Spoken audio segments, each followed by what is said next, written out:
현재 간장게장집을 운영 중입니다.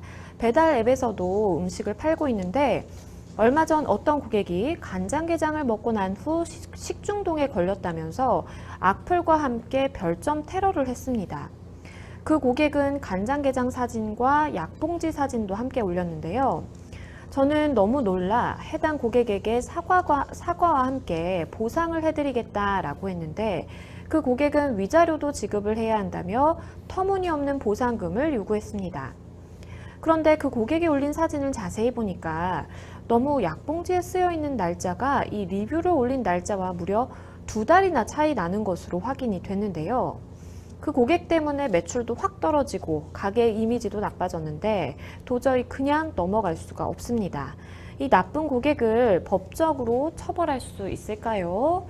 사실 요새 이제 뭐 많은 사장님들께서 이런 별점이라든지 아니면 후기 굉장히 중요하게 생각을 하시는데 어쨌든 있지도 않은 사실을 이렇게 허위로 올려서 별점 테러를 했다라는 사연이었어요. 변호사님은 좀 어떻게 들으셨나요?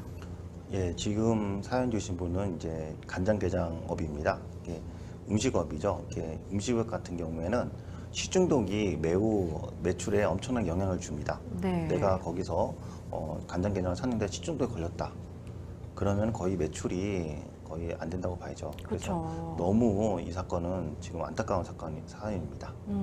그러면 일단은 이 배달앱에 이렇게 허위 사실을 올린 이 고객 같은 경우에 이 행위에 대해서 우리가 법적으로 좀 어떻게 해석을 해봐야 될까요? 예, 이제 사안을 읽어보면은 그 영수증을 올렸고, 그 다음에 그 영수증 약봉지를 올렸고, 약봉지 네. 날짜가 그 구입한 날짜하고 좀 틀리다는 게 2개월 정도 차이가 난다고 하지 않습니까? 네. 그래서 만약에 구입한 날짜가 10월 9월 말 9월 28일이라고 하면은 약봉지가 7월 28일이었다. 그러면 약봉지가 먼저 있을 수도 있잖아요.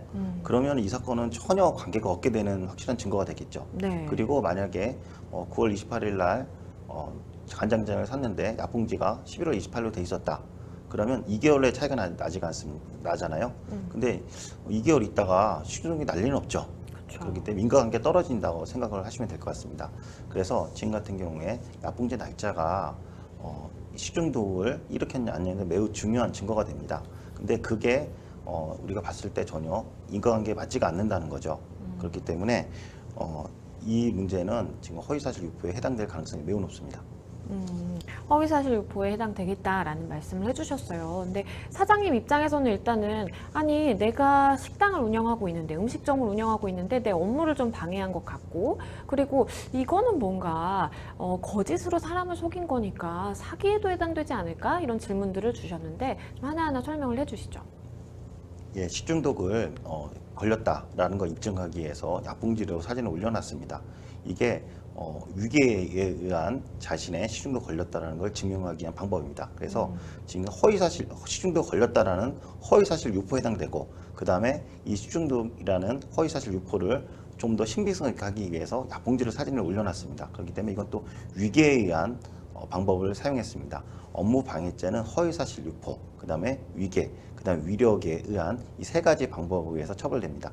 지금 같은 경우에는 식중독 걸리지 않았으면 식중독 걸렸다라고 한 허위사실 유포, 그 다음에 약봉지를 마치 그 간장게장 때문에 먹어서 자기가 약을 먹었다라는 건 그걸 입증하기 위한 자료를 제출했기 때문에 위기에 의한 방법이 됩니다. 그래서 지금 같은 경우는 업무 방해죄가 성립된다고 봐야 됩니다.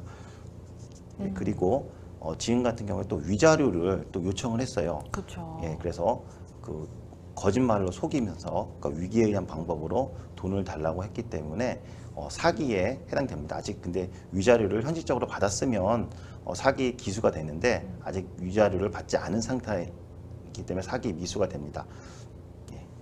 일단은 사기 미수까지 고려를 해볼 수 있겠다라는 말씀을 해주셨어요. 그렇다면 마지막으로 사실 이런 별점 테러가 굉장히 좀 많은데 우리가 어떤 대책들을 좀 생각해 봐야 될까요? 예, 이런 허위 사실로 올라온 글을 가장 먼저 막을 수 있는 방법은 그 사이트에 올라온 글이 먼저 삭제되어야 됩니다. 그래서 만약에 그 대형 포털 사이트에 이런 허위 사실 글이 올라왔다라고 하면은 그 포털 사이트의 관리자한테 연락을 하셔갖고 이건 허위다라고 해서 입증을 하셔야 됩니다. 네. 근데 보통 고소장, 그러니까 허위 사실 유포에 의한 업무 방해, 허위사실 유포한 명예훼손이 됐다고 하면 그 고소장을 첨부를 하는 경우에 좀 받아주는 경우가 많습니다. 네. 그렇기 때문에 지금 같은 경우 우선 글을 내리기 위해서 고소를 하시고 그 고소장과 접수증을 같이 포털 사이트의 관리자한테 송부하셔가지고 이건 허위사실이니까 빨리 내려주세요라고 하는 것이 필요합니다. 네, 변호사님께서 말씀해 주신 것처럼 이 사장님 같은 경우에는 이 고객 행위가 충분히 이제 형사처벌을 받을 수 있는 행위이기 때문에 이 부분에 대해서 좀 문제 제기를 하셔서 충분히 좀 책임을 지도록 하는 게 필요해 보입니다. 잘 해결이 되셨으면 좋겠습니다.